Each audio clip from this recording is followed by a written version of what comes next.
2026. Got some ground to cover today in terms of this conflict in the Middle East. I'm going to be covering quite a bit. I want to go through an update of what's been happening over the past 24, 48 hours.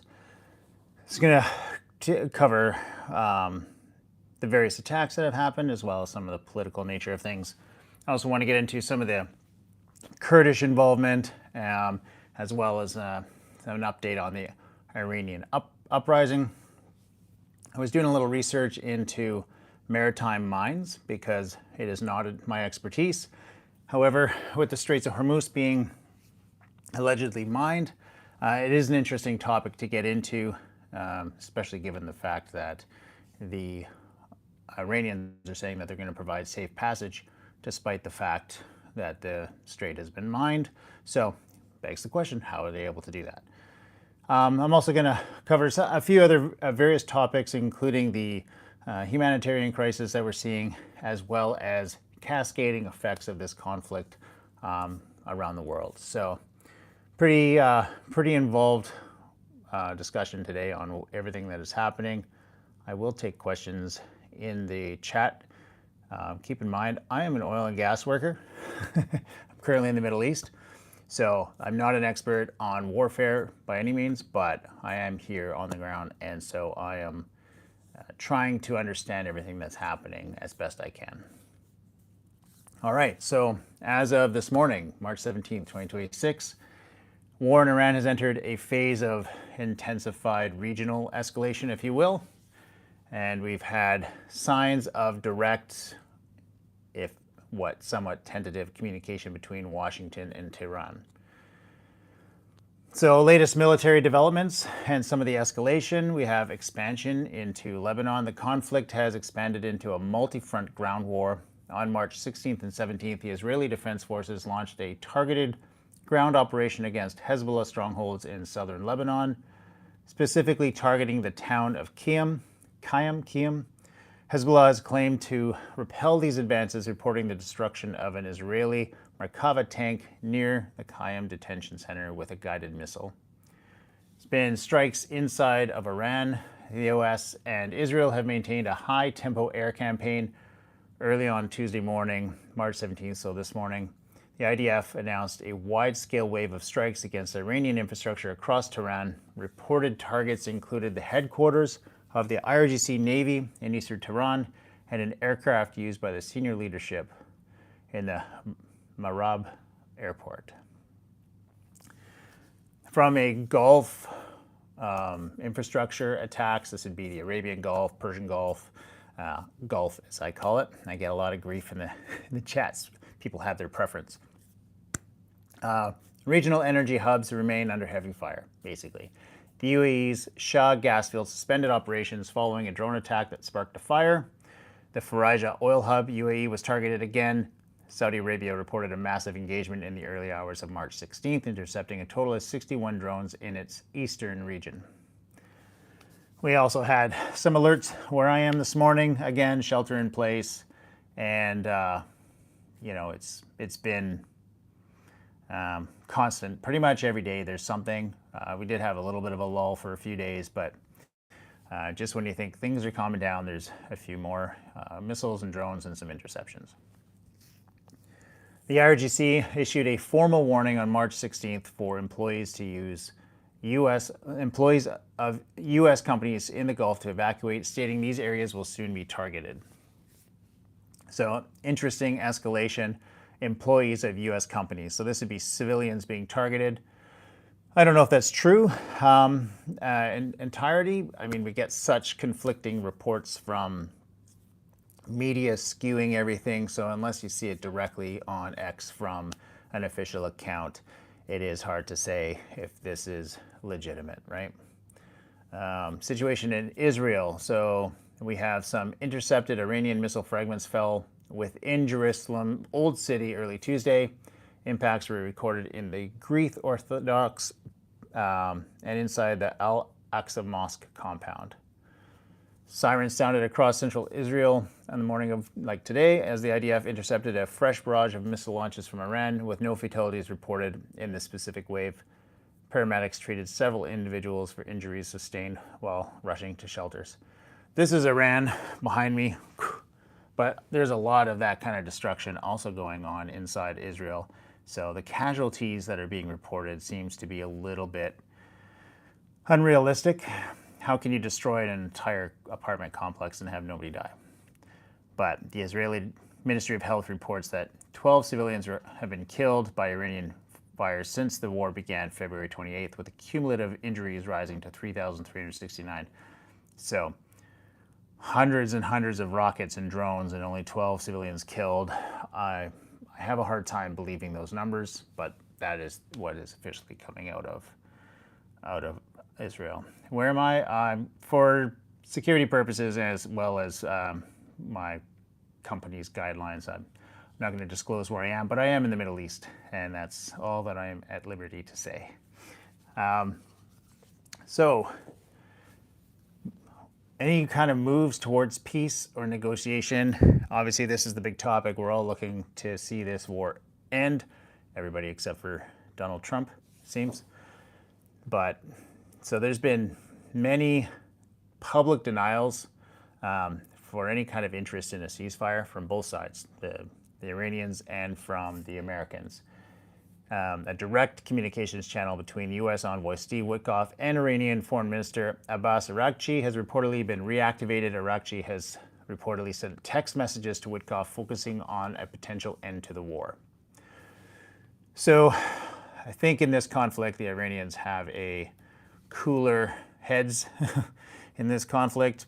We'll see. I think President Trump seems to operate mostly on ego at this point and not really listening to anybody. He's even been, I was watching interviews with him today where he was saying that he doesn't listen to anybody. It's him, and he was complaining that the UK Prime Minister was going back to his cabinet to discuss any kind of military intervention in the Gulf, and he thought it was ridiculous that the head of state of the UK would be conferring with anybody, and that he should just make a unilateral decision. So that tells you the frame of mind of Trump. He doesn't listen to anybody.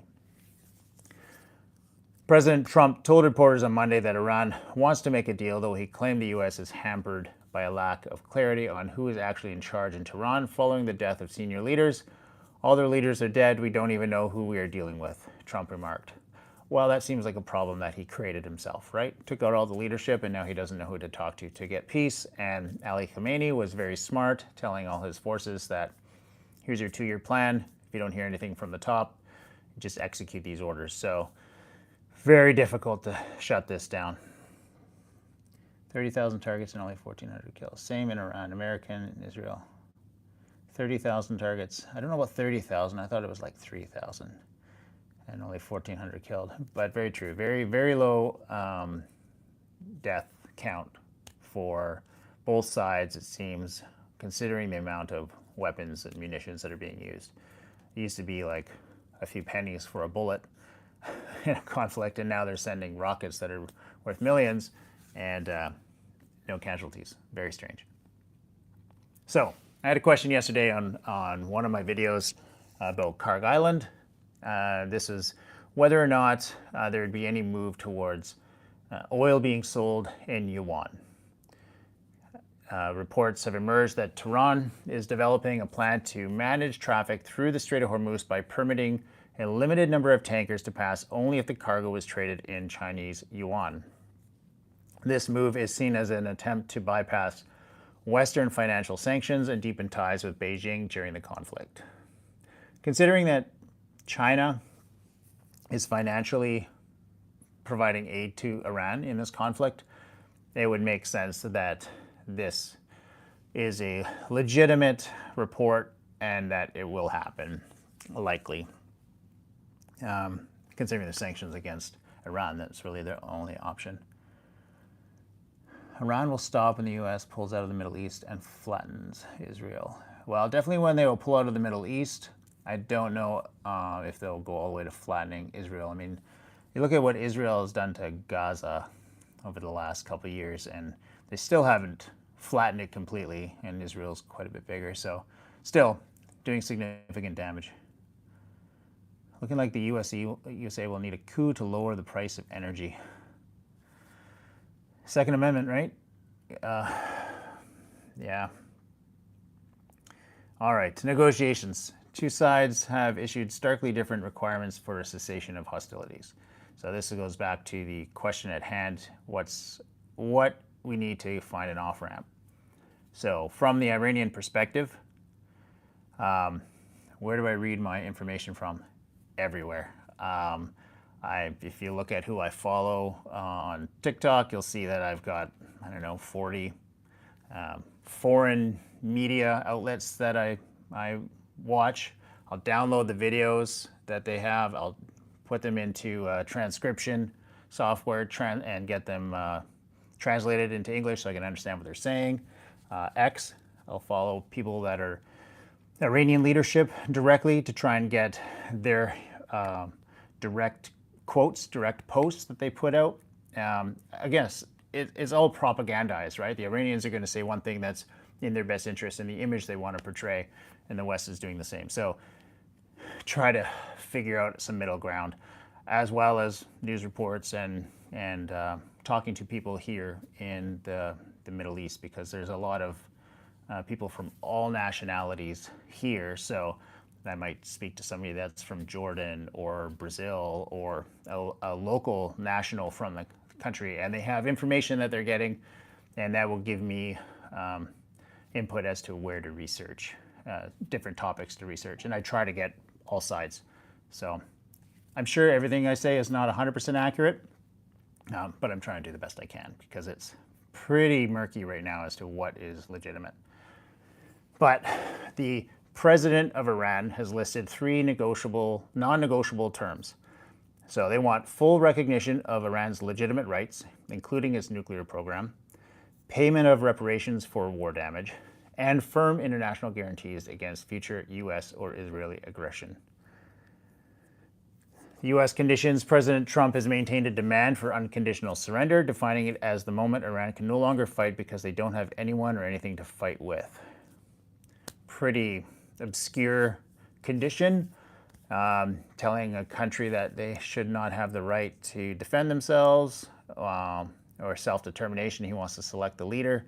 This is not rhetoric of somebody that is looking for peace. So very difficult to understand how to meet those terms. There was a U.S.-China summit planned for the end of this month, which has been delayed. And this is, I guess, delayed by a month or so due to the war. He stated, because of the war, I want to be here. I have to be here, I feel. That was his direct quote. More likely, leading up to that summit, the U.S. was in a very strong position to negotiate for tariffs and trade. And now with this debacle in the Middle East, the U.S. is on its heels and in a much weakened position, especially with the threat of oil being traded in U.S. dollars. Or sorry, not U.S. dollars, but Chinese yuan. So obviously, Trump's hoping that before he meets President Xi, he'll be in a stronger position, maybe wrap up this conflict and have recovered somewhat economically from it before they go into those negotiations. But as of right now, he's in a very weak position to be negotiating with China. So the delay occurs as Washington pressures China and other major oil importers to send warships to help secure the Strait of Hormuz. China has refrained from military involvement and has instead continued to call on an immediate ceasefire. This lack of intervention by China in the Straits of Hormuz is also the same for the UK, Germany, Japan, Australia. I mean, navies around the world, everybody's saying, we want nothing to do with it. This is your fight. You started it. And of course, President Trump is making threats to back out of NATO and all sorts of stuff. So, Kurdish fights and Iranian uprising. This is a topic that was discussed in the beginning, that the U.S. was relying very heavily on an Iranian uprising to overthrow the IRGC. And we're more than 2 weeks into this now, and that is not currently in sight. So that battle plan didn't work, and there was also reports that the CIA was trying to get Kurdish fighters to take up arms against Iran. So again, I'll go through it here, but before I do, please like and subscribe. It really does help me out. It lets me know that you're enjoying this content. And I'm doing regular updates, videos on the conflict itself, as well as geopolitical ramifications. My channel is more about the energy sector in general. However, this particular conflict is affecting the energy world, oil and gas, significantly, which is why I'm covering it so extensively. So normally I'm talking about oil and gas careers, which is going to be relevant with this conflict. So if you are an oil and gas professional and you're wondering what to do, make sure you follow. And I do consultations on that as well. Yeah, but make sure you send me a like, and I will continue to answer questions in the chat as they come up. So the Kurdish gambit, if you will. We have the status of the Kurdish involvement was rumored to active, but with some high stakes. In the opening weeks of Operation Epic Fury, the Trump administration and Israeli intelligence shifted towards a strategy of asymmetric mobilization. Reports indicate the CIA and Mossad have established logistical pipelines to arm Iranian Kurdish troops, such as the KDPI and the Kamala, and provide them with advanced anti-tank weaponry and intelligence. So here's the dilemma. While the U.S. seeks to use the Kurds as a ground-based anvil and hammer coalition type scenario, Kurdish leaders remain wary. Historically, they've been abandoned by Western powers, most notably in 1975 and 2019. Currently, reporting suggests they are demanding formal written political guarantees, potentially a no-fly zone over Western Iran before launching a full-scale offensive across Zagros Mountains. So, again, the U.S. is in a position of weakness here. The Kurds are saying, we're not doing anything. You keep abandoning us. We want guarantees. And if you're not going to do that, we're not going to intervene. And so the U.S. is going to have to make some sort of deal or concessions in this regard. This seems to be but more bad news for the Americans. And you got a pedophile as a president.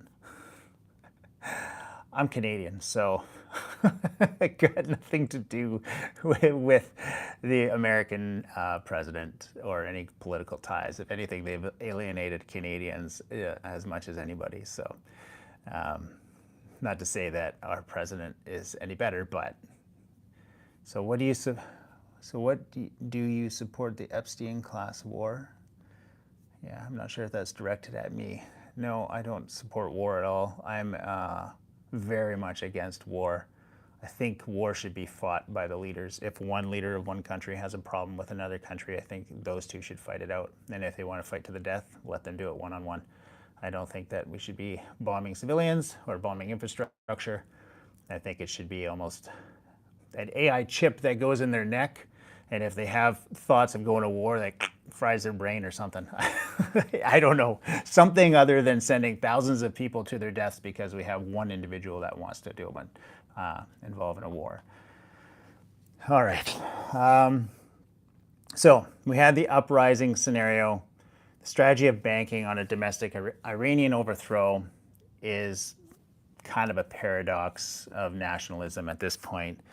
So the senior leadership has been eliminated as of late February and has basically sparked chaotic protests and threat of foreign-backed ethnic separatism, such as the Kurds in the west and the Baluchis in the southeast. This has been successfully weaponized by remaining leadership hardliners to trigger a rally round the flag effect. I think by now we've all seen supporters, I should say, in the streets in Tehran of the new Ayatollah. And there's definitely a base. I think any country, you're going to have a portion that are against the government and there's a portion that are in favor of it. But when you have 90 million people, if it's a 50-50 split, even if it's not a 50-50 split, if it's like a 30% in support of the local leadership or the national leadership, then that's a significant amount of people. So from a historical context, this mirrors the 1980 Iraqi invasion of Iran, where arguably which arguably saved the nascent Islamic Republic by unifying a fractured populace against an external threat. So nothing unifies a people more than an outsider coming in and doing damage. It happened in Germany. In World War II, the Germans were very split on their support of the war in the Nazi Party, and until the Allies decided to start firebombing cities and killing at basically everybody, civilians, women, children. They weren't even just going after factories or military installations. They were just firebombing major cities like Dresden. And this turned the tide in the Nazis, the German people as a whole, to support the Nazi Party and their war effort. So the same thing could happen in Iran. You get enough death, potentially you get those that were against the IRGC, maybe now thinking that it's a better alternative than the Americans. But I am not Iranian, so I'm not going to speak for the Iranians. I'm sure there's many that would disagree with me and say that the Iranian, I've heard that some Iranians say that the IRGC has been killing thousands of people, thousands of their own people over the years. So this is very small when compared to what the IRGC is doing to its own populace. So trying to think of it from both sides. A spontaneous national overthrow is unlikely in the next couple days. Instead, the leadership is consolidating around a war footing mentality, using the Kurdish threat to justify brutal internal crackdowns. Iraq has effectively become the secondary theater of the war. So if you're not aware, Iran and Iraq share a long border, and Iranian-supported militants, the axis of resistance, have shifted from political actors to full-spectrum insurgents. This is nothing new. The Iraqis and the Iranians were at war for a very long time. So, in fact, the current Ayatollah, Mojtaba Khomeini, fought in that war. So he's military hardened, if you will.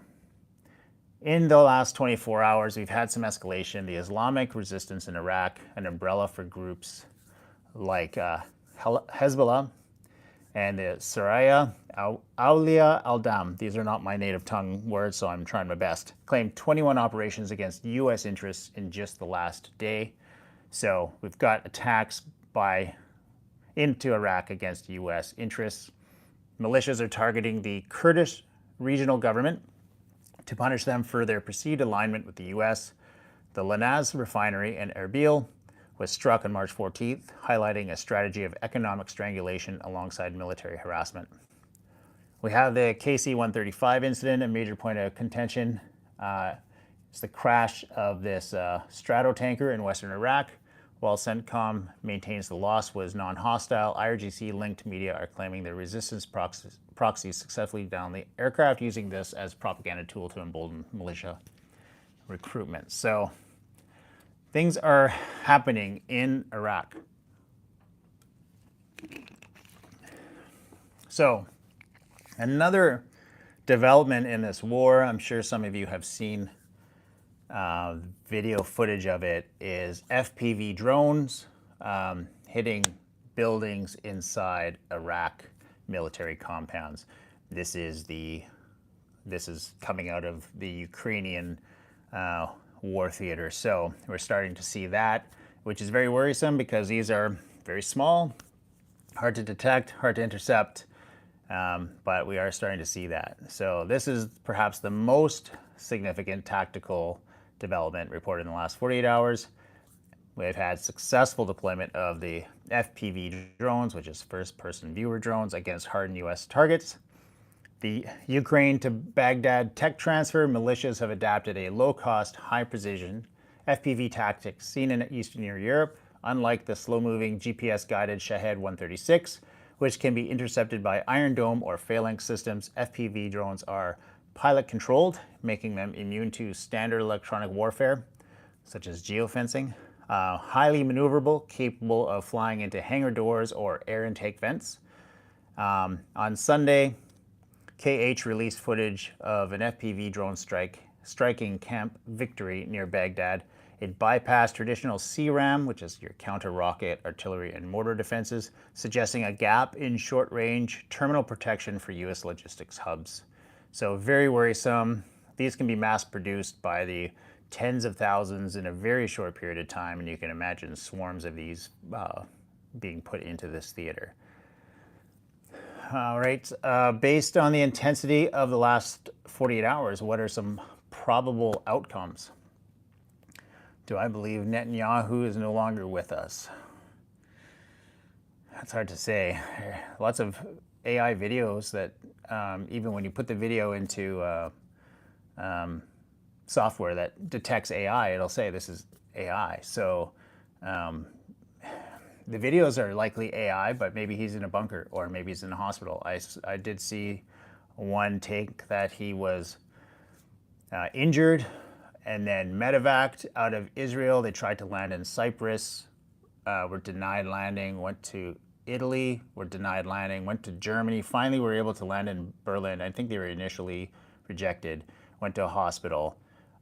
Now, that's an unconfirmed report, but I did see some sources on that. So it's possible he's injured, or it's possible he's just in hiding at this point. If he is dead, or in a coma, then that would mean that some of the even more far-right extremist leadership in Israel might come into power. So how that would look is another thing to look into. I'm actually researching that right now. I don't know how that'll look, but when I have more answers, I will report on it on my channel here. So, economic paralysis of Iraq. How can you be worse than him? Well, Israel has nukes, and Netanyahu never fired the nukes, so that could be worse. And we don't know how they would operate. I mean, everybody kind of understands who Bibi is and how he functions. So if you have a new leadership, you're not going to know exactly the kinds of decisions they're going to make. Economic paralysis in Iraq. If militias continue striking energy infrastructure like the Majnoon oil field, the Iraqi government will likely face a total fiscal collapse by April, potentially leading to a third front of civil unrest in Baghdad. We have surgical Kurdish incursions. Rather than a liberation march, expect the U.S. to encourage Kurds to conduct hit-and-run sabotage on Iranian missile silos in Zagros range to further degrade Tehran's retaliatory capacity. Another potential is the U.S. counter-militia campaign. High-volume attacks, 21 and 24 hours, will likely force a massive U.S. deterrent strike against Popular Mobilization Forces headquarters in Baghdad, further straining the U.S.-Iraqi diplomatic relationship. So some different variables that might happen in the next 48 hours. Hard to say, though. It is nearing the end of Ramadan here in the Middle East. I believe Friday is Eid, so Eid Mubarak to all my Muslim followers and people that have tuned in. This is a very special time for the Muslim faith, and of course we've had war throughout Ramadan. I think they're calling it the Ramadan War in Iran, if I'm not mistaken. So we'll see if that plays any kind of role in the upcoming week. Do I see UK oil prices increasing as it's rising sharply here? Yes, definitely going to see the UK oil prices rising globally. Expect everything to go up. We've got your shipping costs, your food costs, everything. Everything's going to increase. I don't think there's anything that's going to stop that at this point. I think we're past the stage now where even if they de-escalate to the point where there's a ceasefire, it'll take some time before there's enough faith in the system to start moving again. And most of the refineries are shut down at this point. Nobody's producing anything, and no tankers have moved. So it'll be a huge backlog to get through. What do you propose to mitigate risk to food and oil costs? Move into the country and plant a garden. I mean, I think people are just going to perhaps start rationing, eating less meat or higher priced foods. They're going to focus on more like rice and beans and that kind of thing. Just be difficult. Yes, the UK could make a deal with China. I don't know if that's been finalized, but I think a lot of economies are looking for alternatives to trading oil. Basically, if you're Iran, I realize that they're saying they're going to sell in Yuan, but the euro would be just as good. So I could see deals being made. It would be different maybe if the US was still a strong ally of the UK and other NATO countries, but they've kind of made an enemy of them. Who's winning? Nobody. Nobody's winning. Americans will be feeling really isolated very soon. It's very true. What will happen when oil hits $250 a barrel? Economic Armageddon.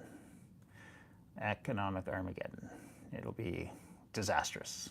And it'll be, I would imagine, a major shift, and politically and economically, I think that would result in violence and uprising. Do I see the war ending anytime soon? I don't see the off-ramp here. I mean, if it was a different president, maybe, but we don't even know why the US and Israel attacked Iran. Like, what's their objective? Every day they give a different reason for why they did the attack. So how do you stop it when you don't even know what their motivation is, what their true motivation is? And at this point, Trump's ego is in the way of making it stop. Any update on this Venezuelan oil USA now controls? I know that they sold some of the oil, some of the money was supposed to go through Qatar to control the sales. But I mean, really, in the big scheme of things, it's not a lot. They say, oh, it's a lot of oil, something like 100 million barrels, but it's like 5 days of trade through the Straits of Hormuz here. Like it's a lot, but it's not a lot. So I don't know that it's going to make any impact. Workers to work from home to reduce oil consumption. Yes, that is true. There are countries that don't have enough oil reserves that are making those measures. Happy St. Patrick's Day from Ireland, right? Money doesn't buy you missiles. The motivation is religious apocalyptic. I have heard that as well. I'm not sure if that is the true motivation. It might be. Hard to know. I mean, they're not. If that's the true motivation, they're certainly not saying that directly. But when do they ever speak directly? All right, I'm gonna do a little bit of a look into maritime mines. Now, okay, I do remember that. Now you say that Higgs said it was a religious apocalyptic directly. You're right. I do recall that. It's good morning. Guess they messed with the wrong country this time around, and it's all about the petrodollar. Definitely about the petrodollar, and if it wasn't initially, or if it was some gambit to see if they could protect the dollar by making preemptive strikes, I think, if anything, they've made it in a very weak position, possibly transitioning away from the dollar. They've weaponized the dollar too much. Too many sanctions, and I mean, that's why BRICS has started to try and get around the U.S. payment systems and sanctions. And especially if oil starts trading in Yuan. If I was a ruler in the GCC, my own country, I'm looking at the U.S. base and embassy in my country as a liability. And if Iran is saying, hey, you can sell your oil or your natural gas in Yuan and we'll give you safe passage to the Straits of Hormuz, that means I'm not going to get attacked anymore, and I'm able to continue selling my resources and have stability. Of course, you'd make an enemy of the U.S. at that point, so who knows what Trump would do if that. He'd probably threaten all the GCC nations. Why are you interested in this? Beautiful, join the... Sorry, I was too quick. A lot of countries are paying in Yuan to go through the Straits of Hormuz. Yes, there are some for sure. I don't know how many are. They're also talking about this M-Bridge CBDC. It's like a digital currency that's been adopted by BRICS. It's been moved into the Central Bank of China, and it's an alternative payment system that apparently has done something like $55 billion in transactions since this was adopted in 2024. So I would think that this is an alternative that people might turn to.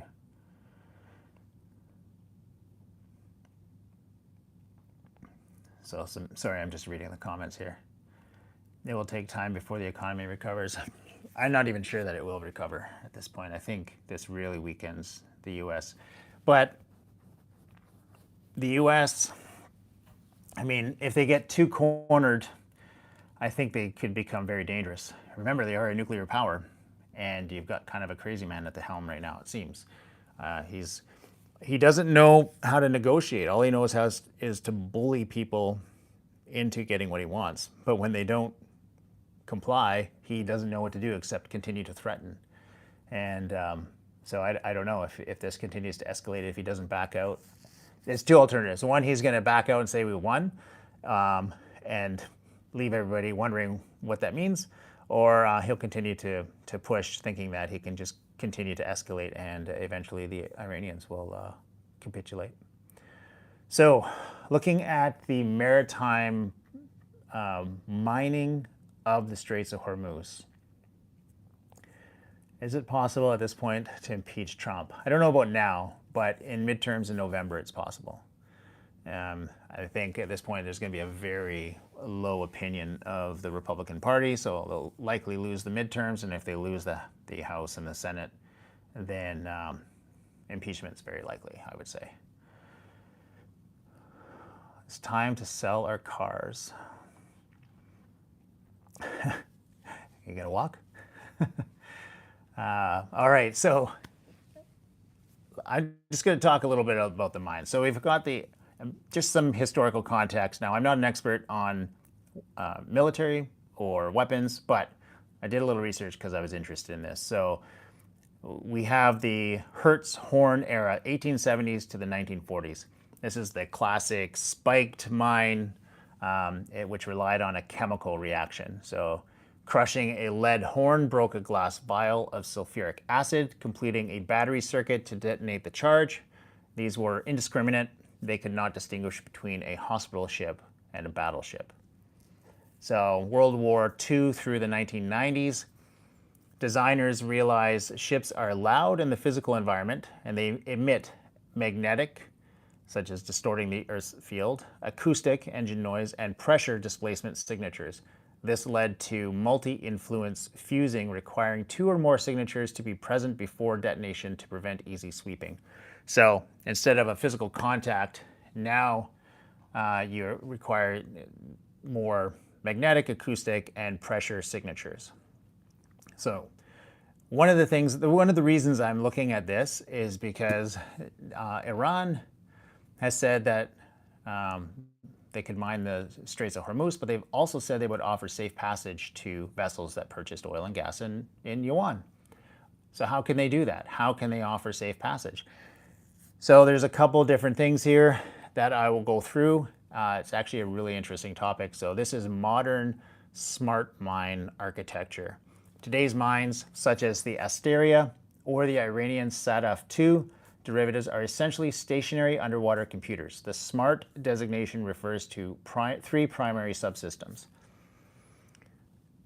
They use acoustic fingerprinting rather than just noise. The mine analyzes the number of propeller blades, the RPM, the specific tonal frequency of a ship's engine. A mine can be programmed to ignore a small fishing trawler but detonate under a specific class of vessel. Using flux gate magnetometers, the mine builds a 3D magnetic profile of the passing hull, and then the mine employs ship counting logic. For example, it may be programmed to stay dormant as the first 3 ships pass, often minesweepers, and only activate for the 4th vessel, which may be a high target. So smart mines are no longer set and forget. They use encrypted acoustic pulse from a friendly submarine or shore station. A commander can switch an entire minefield from armed to inert, allowing friendly passage, and then rearm it once they have passed. High-end mines can report their battery life and whether they have detected but not engaged specific targets back to central command nodes. We also have deployment mapping using GPS. During deployment, the mine layer records the exact GPS coordinates. This digital map is shared via tactical data links to friendly vessels, creating a safe lane or Q route that is automatically uploaded to the ship's navigation computer. Some advanced propulsion mines like the US Mk-67 SLMM are essentially torpedoes that travel to a specific GPS coordinate, sink, and then become a smart mine. So some Iranian innovations of this asymmetric smart mine, basically focusing on low-cost intelligence. The IRGC maintains a database of friendly signatures. So commercial tankers and their own signals intelligence vessels like the Zagros. So their smart mines are programmed with a whitelist. If the acoustic signature matches a pre-recorded friendly profile, the mine's logic gate remains closed. GPS jamming. It's been reported in the last 48 hours, Iran has deployed GPS jammers in the Straits of Hormuz. This forces enemy vessels to rely on inertial navigation, which is prone to drift. This nudges enemy ships out of the safe corridor and into the smart mine kill zones. Iran has moved towards bottom mines like the Manta, which are notoriously difficult to detect via sonar because their low profile mimics the seabed, and their plastic composite casings minimize magnetic detection. So much more than I remember about mines. I always pictured, you got the anchor, the chain, the mine, you got all the spikes on it, a ship hits it, boom, explodes. And this is a very different way of mines. It's not so just indiscriminate, hitting everything. It's very targeted. They can focus on specific vessel types, which is interesting. So that is how they will allow free passage through the Straits of Hormuz for any Yuan purchased oil vessels. So future mines, they will be underwater unmanned vehicles that can reposition themselves via GPS every few days to compensate for mine sweeping efforts. So that's the next stage, is mines that basically can move around and avoid detection. We'll see how this plays out. Got a few other topics to cover. The $120 oil crisis and what that means. There was a question in the chat about this. If you are enjoying this update, by the way, please do me a favor and follow me, first of all, and give me a like. That would really help me out, make sure that I know you're enjoying this content. And I'm going to continue to bring you updates from here in the Middle East as things progress. Like the content, you should have way more follows. You should go live during GMT time. Yeah, I guess I should. That would be a good idea. But I appreciate that. All right, so price volatility. Brent crude peaked at $126 a barrel earlier this month and is currently around $106. The global economy is pretty much reeling from this, and gas prices are increased. I've seen very, very high gas prices. The average is $3.70, but I've seen as high as $8+ at the pump. So 20% increase in 30 days. We also have the insurance blockade. Shipping routes, they're not covering insurance through the Straits of Hormuz. I've seen as high as $800,000 a day for an insurance premium. And the UAE and Saudi Arabia have intercepted 60 drones in the last 24 hours alone. Iran's strategy is clear. If they cannot export oil, they will ensure no one else in the Gulf can either. So pretty drastic. We do have the UN human rights reports that there's a sweeping crackdown by the IRGC suggesting over 36,500 people have been killed in internal suppression since the war began. This is a UN report, so you can take it or leave it. It's obviously we're going to get a different view from Have I seen Global reports? Yes. I do see Mr. Global's reports. I like his content. Sometimes I find he's a little too I don't know how to say it. He's negatively opinionated, and I'm trying to provide a more unbiased perspective without, showing allegiance or preference or favoritism towards one side or the other. I'm trying to understand from both sides how this conflict goes. So, but yes, Mr. Global, he's great, and he's an oil and gas expert from a different side of the oil and gas industry than I am. So he understands a certain perspective that is great to hear on. All right, we've got humanitarian situation. Obviously, we had the strike on the girls' elementary school in Manab. That's currently the defining humanitarian event in the war. It was also, we had verified reports from the UN and Amnesty International indicate the school was struck 3 times in a triple tap sequence. The initial strike collapsed the roof during morning class, and subsequent strikes hit the prayer room from where the principal had moved surviving children to await their parents. As of today, the death toll is confirmed at over 175, including at least 150 children. Preliminary U.S. military reviews suggest the school was targeted based on outdated data. The building was formerly part of an IRGC adjacent naval compound, but had been converted into civilian schools years prior. This failure is being attributed to a 90% reduction in the Pentagon's Civil Casualty Mitigation Office's following recent budget cuts. So some fallout. 120 members of the U.S. Congress have formally demanded a war crimes investigation. In Tehran, the tragedy has been heavily propagandized, with state media broadcasting martyrdom ceremonies to fuel nationalistic fervor and recruitment. I don't know that this is propaganda. You killed a bunch of kids to call that out and say it's unacceptable, and that the justice is being demanded. I don't think that's propaganda. I think that's just a very human, realistic response to that. So it'd be no different than 9/11. The towers were attacked. The 5,000 people died. You can call it U.S. propaganda to say that there was outrage in the U.S. and the government responded with that. I mean, that's not propaganda. That's just a human reaction. You've killed our kids and we're very upset. So external strikes dominate the headlines, but we have this shadow war, if you will, by the Iranian regime.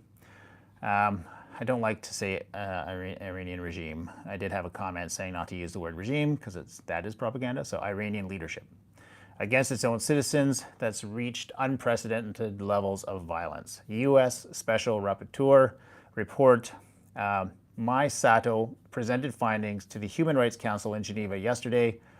Leaked documents suggest that since the war's onset, Iranian security forces have killed at least 36,500 people in a sweeping internal crackdown. There's also reports of sexual torture against health workers, including 2 high-profile cases of nurses in Tehran who attempted to treat wounded protesters. The regime is treating any domestic dissent as collaboration with the Zionist Crusader Alliance. And a near-total internet blackout remains in effect across 80% of the country, intended to hide the scale of mass arrests and summary executions from the global eye. Now, this is coming from the UN. So take it with a grain of salt, right? Obviously, the Iranians are going to have their own perspective on this, and we don't really get a whole lot of news out of Iran. Can this guy read? Noble, are you talking to me? I'm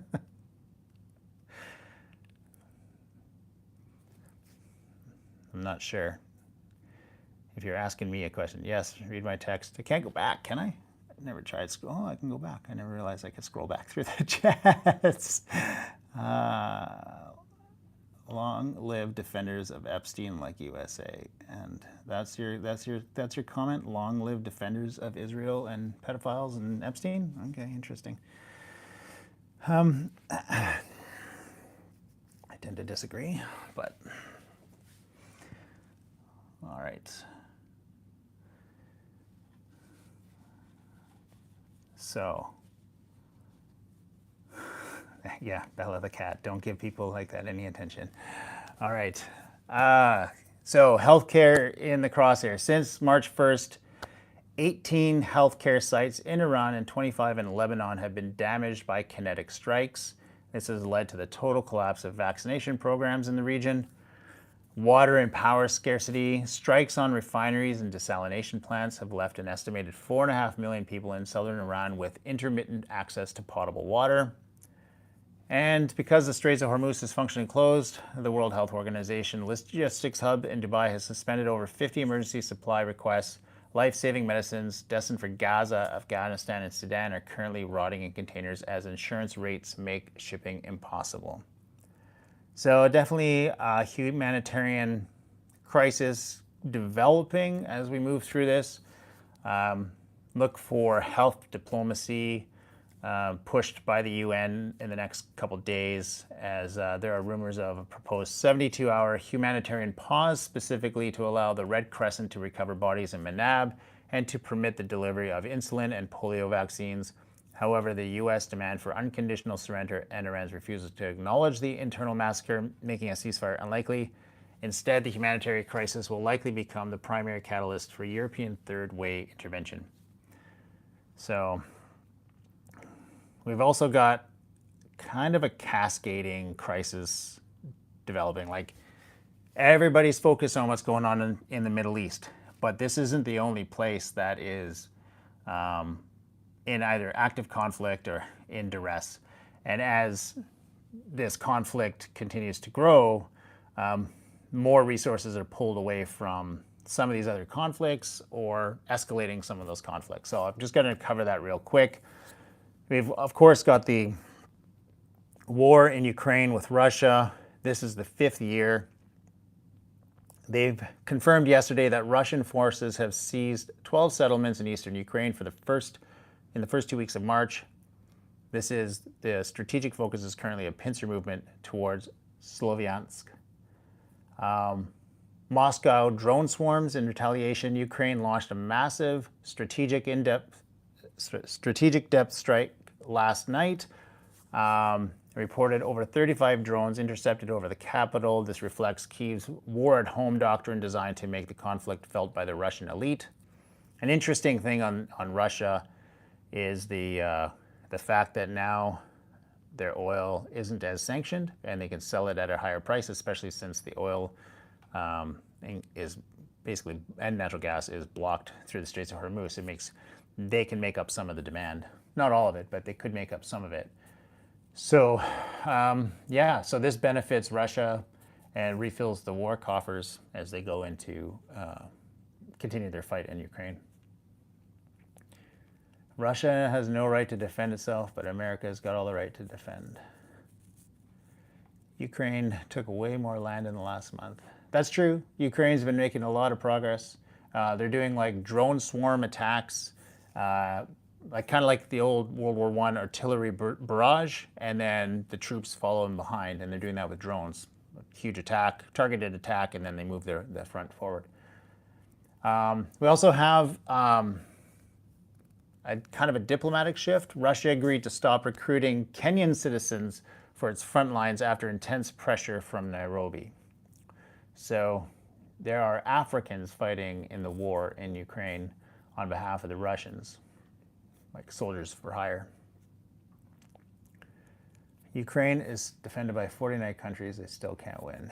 And now a lot of resources are going to be pulled away from Ukraine. Well, I was thinking that last week that all eyes would turn here, but now with the UK and Germany, China, Japan, Russia, Australia, you name it, like all these, South Korea, all these countries saying they're not going to support the US in this conflict and protect the Straits of Hormuz. Maybe they will still be able to continue supporting Ukraine, but obviously without the US's help. Ukraine is having Colombians and Venezuelans fighting for them. Interesting. I'll have to look into that. I wasn't aware of that. Some says that this is Jeffrey Epstein payback. Yeah, it very well could be. I mean, this whole thing was launched just after, and there was starting to be, calls for arrests. But we're in Dubai right now. Just want it to be over, to be honest. Yeah, totally agree. That would be very nice if this were just to go, to end. I don't think we'll go back to the normalcy, status quo, what it was before. Things are going to have changed, but hopefully things end soon. I think, the leadership in all these Gulf countries, they're pretty savvy. And I think when you listen to them speak, they're very well educated, very well spoken, and very diplomatic. I could see them being willing to sell in Yuan to continue to move their oil and gas, and to be able to support their economies. And Iran potentially would stop attacking them. So yeah, I could see that as being an off-ramp. Of course, the Americans won't be happy if that happens, so who knows how they would lash out if that happened. Seems like recolonization by indirect rule. I don't know that they'll recolonize. Was Gaddafi a terrorist?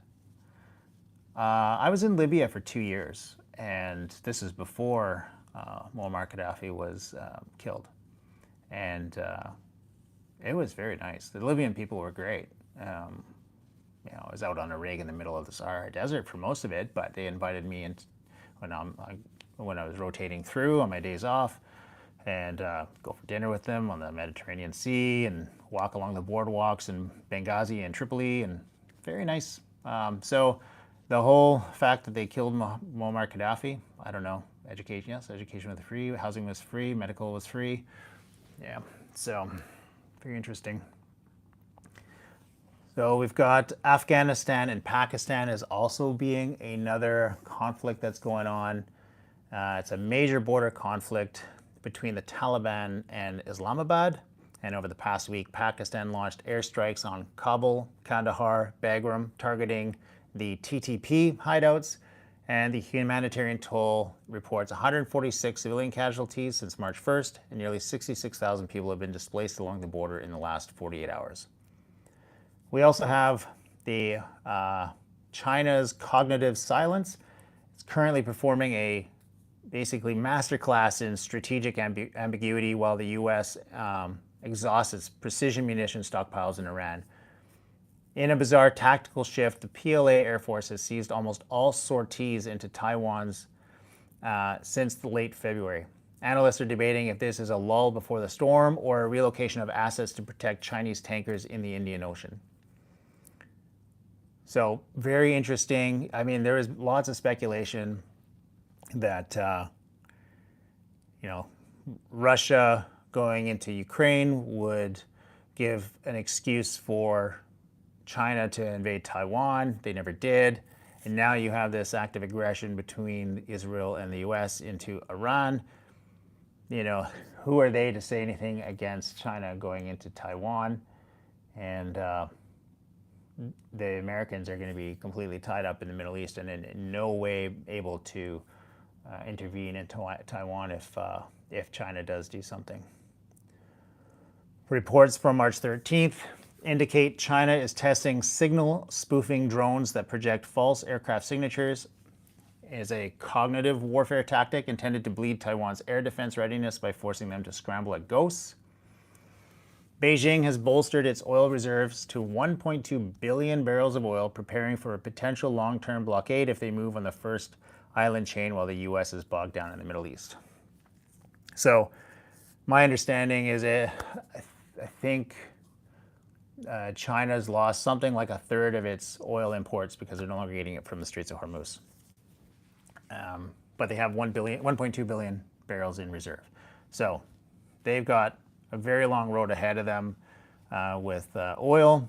and they're really not on their heels in this one. They can still source. They have months of buffer to be able to source oil from other sources, especially if they can get shipments moved through by buying in Yuan.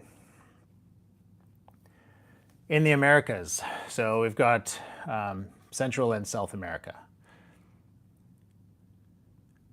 In Venezuela, the USS Gerald Ford carrier group is currently enforcing a total blockade of sanctioned Venezuelan tankers. And there's a takeover of Cuba. Tensions reached a fever pitch last week when the Cuban Coast Guard exchanged fire with US-based exiles. President Trump publicly floated a friendly takeover of Havana to settle long-standing security concerns. So just going all out on all fronts, alienating Canada, Norway, Europe, UK, in Venezuela, in the Middle East, intervening in Cuba's affairs, really just making enemies all over the world. I don't understand what the objective is. He thinks he's just completely immune to any blowback from this. This is going to be his legacy. We also have the killing of El Mencho in Mexico, which has fragmented Mexico's interior. U.S.-supported intelligence operations have led to a 26% increase in clashes this year. So we have, just I guess in summary, saying my live will end. I've got to slide the puzzle piece. There you go. Hopefully it'll continue. How own an Algeria energy company? I'm not sure how to answer that. Trump is begging for help after a year of pushing them away. This is true.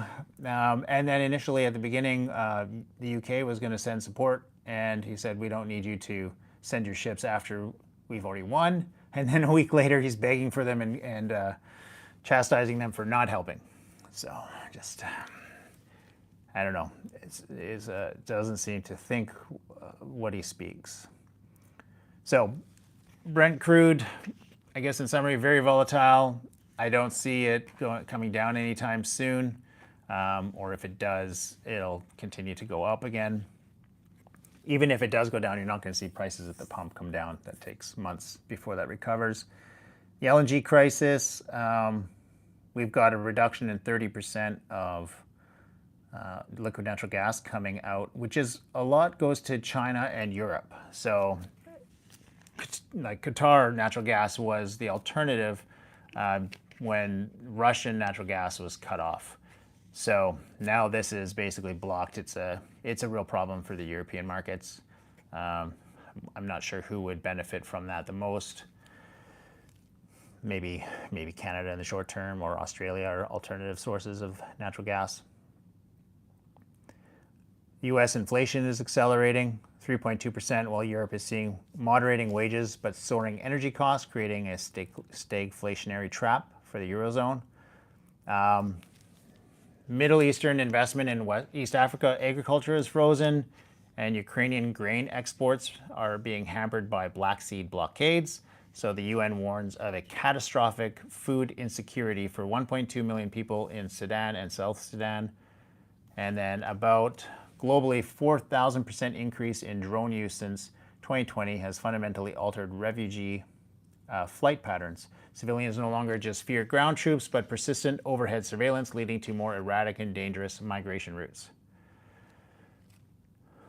So from the next 72 hours, Russian breakthrough in Donbass while Western attention is divided. We've got a Chinese signal surge near Taiwan to test the limits of U.S. multi-theater command and control. And if oil breaks the $130 mark, potentially triggering a coordinated emergency release from the IEA reserves.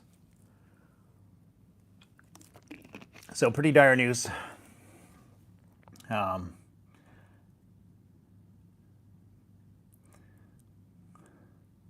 Sorry, just reading the comments here. We'll have to see what happens, how this plays out. I'm really hoping cooler heads prevail.